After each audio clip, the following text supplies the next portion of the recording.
couple of minor items from the morning papers I want to get your reaction to. First, from the New York Times, bidding Limbaugh farewell, citing the so-called millionaire's tax on the new state budget. Rush Limbaugh announcing this week that he's packing up and leaving town.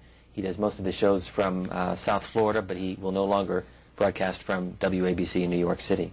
I think Rush Limbaugh has proven himself to be, about nothing other than generating attention for Rush Limbaugh, and the idea that he somehow put upon or burdened by a tax, given the extraordinarily profligate way that he lives, I think is as much of a joke as most of what comes out of his mouth, and I doubt there's anyone in New York who will lament his departure. In fact, Governor David Paterson said, if I knew that that would be the result, I would have thought about the taxes earlier. There you go. I think there are very few states that would do anything other than celebrate Rush Limbaugh's departure. Ward Churchill, who was acquitted, a jury finding on Thursday that the University of Colorado wrongfully dismissed the professor who drew national attention for an essay in which he called some of the victims of September 11th little Eichmanns. I think actually that's a very important case because what happened there was that Ward Churchill expressed an opinion which was extremely controversial, especially at the time. And the essence of what he was saying is something that typically was not allowed to be heard, particularly back then. What he was arguing was that 9/11 was a tragedy. Of course, there are people who died in 9/11 who were innocent and who didn't deserve to die. But the idea that Americans were walking around bewildered about why 9/11 happened was something that he had a hard time understanding. And his point was that the United States, more than any country in the world, bombs, occupies, invades, interferes in other countries, specifically Muslim countries. And if you're a country that continuously has a government that bombs and occupies and invades countries in the Middle East, at some point, people in the Middle East are going to revolt against that military aggression and launch an attack. Now, you can agree or disagree, obviously, with that view, but the idea that the government should remove somebody from their job, especially a tenured professor, because they've expressed a unpopular viewpoint or even a wrong viewpoint, is something that ought to disturb everybody. The First Amendment is designed to prohibit exactly that, and that's what the jury found. And I think all Americans disagree or agree with Ward Churchill should celebrate that. If you're the University of Colorado, do you bring him back on the payroll? Do you return him to the classroom? Well, I think they're going to be ordered to. Ultimately, that's what the most likely outcome of this case will be, assuming that the jury verdict is sustained unappealed. If they wrongfully removed him, the remedy is to compel his reinstatement. Bronson, Michigan, for Glenn Greenwald. Good morning. Yeah, this is, I'm glad I'm talking to you. I've tried before. I do agree on the corporations giving too much money to our congressmen and senators, and I don't blame the corporations for trying. Who I blame for taking it is the congressmen and senators. But the congressmen and senators aren't any different than all the other people we have out in this country that are standing around waiting for a handout.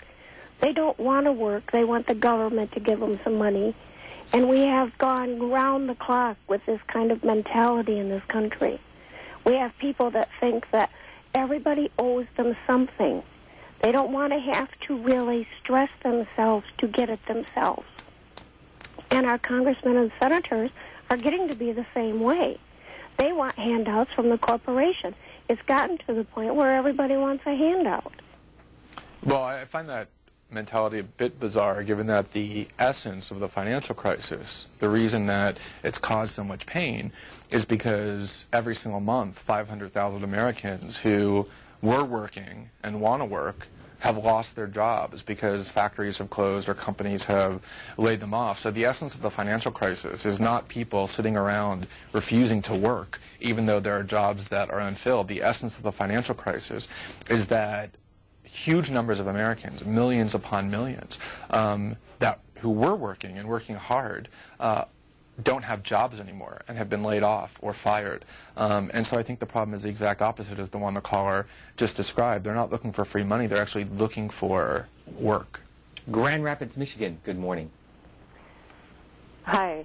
It seems to me like you really are trying to stress corruption, and I would just ask you to point out what happened with the Bush administration when they went after Spitzer, because he was going forward on predatory lenders, the bankers, and the attorneys general in the states I believe all 50 of them had initiated actions, and Bush had the federal government step in and stop it.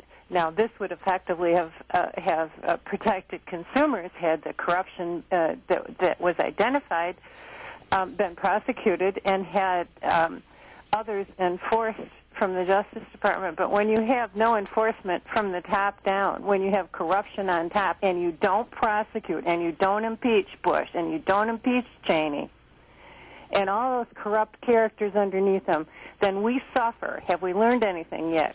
And I'm just hoping that President Obama does something, because we know, everybody knows, and if we just allow his wonderful manner to sort of hypnotize us to go forward without taking steps to create a better society underneath and actually punishing people so that they can see that is the result, then we're going nowhere. I think the Elliot Spitzer case is a very interesting and revealing case of how warped our priorities are. I mean, he really was targeting and identifying and warning us about the pervasive corruption on Wall Street, and including the very derivative products that ended up causing so much damage, and the people who have essentially robbed the American people of their financial security, and our government officials who committed war crimes and tortured people and lied us into a war, a devastating war, are people who are completely protected and face no consequences, and essentially are immunized from the consequences of their actions. And yet Elliot Spitzer, for what essentially was a petty sex scandal, having consensual sex with other adults, was forced out of office in an extremely unusual way. He was pursuing criminals on Wall Street, the most powerful criminals on Wall Street, and suddenly the federal government launched a major investigation involving wiretaps and all sorts of surveillance, very expensive surveillance, that's virtually never done for minor crimes like prostitution, which are generally left to investigations by the state. And he was forced out of office, and that crusade against Wall Street corruption terminated. He was the enemy of the very Wall Street barons who caused the financial crisis.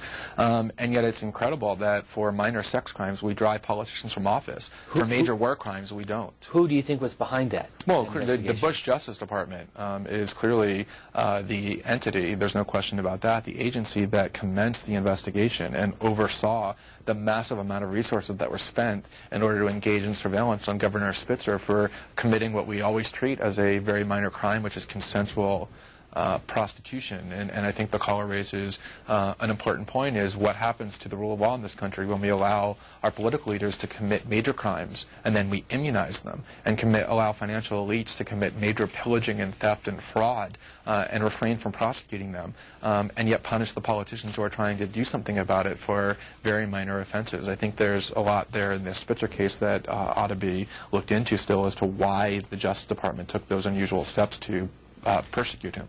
Last issue, Kit Seeley this morning in the New York Times writing that some in Alaska want another election as a result of overturning, or likely to be overturning, of the conviction of Senator Ted Stevens, who served from 1968 until this past January. Yeah, that's ludicrous. We have elections, and frequently what happens is the citizenry believes certain things at the time of the election, and it turns out later on that it isn't true. I mean, in 2002, the country handed control of the United States Senate and Congress to the Republican Party based on their fear-mongering that Saddam Hussein was a grave threat to the United States and possessed weapons of mass destruction. It turned out that those were lies, that he was not a grave threat and didn't possess weapons of mass destruction. Ought we have nullified the 2002 midterm election because it was conducted based on false pretenses? I think the Justice Department was right to drop the charges against Ted Stevens because there was prosecutorial misconduct there, but it doesn't mean that he was not guilty. It just means the prosecutors engaged in misconduct, which compelled the dismissal of those charges. Time magazine saying that the G20 succeeded President Obama now in France. What is your headline that came out of the meetings yesterday? I think there's actually a big question mark still over whether or not the G20 nations will be able to reach the kind of consensus that this crisis calls for. They had some cooperation on some broad principles. Whether or not that's actually will manifest into specific cooperative action, I think, very much remains in doubt. We'll see if it's anything more than some diplomatic niceties. We're getting more Twitters, so you'll have to come back. I will come back for Twitters anytime. Glenn Greenwald, thank you very much from Salon.com. Appreciate your time. My pleasure. Thank you.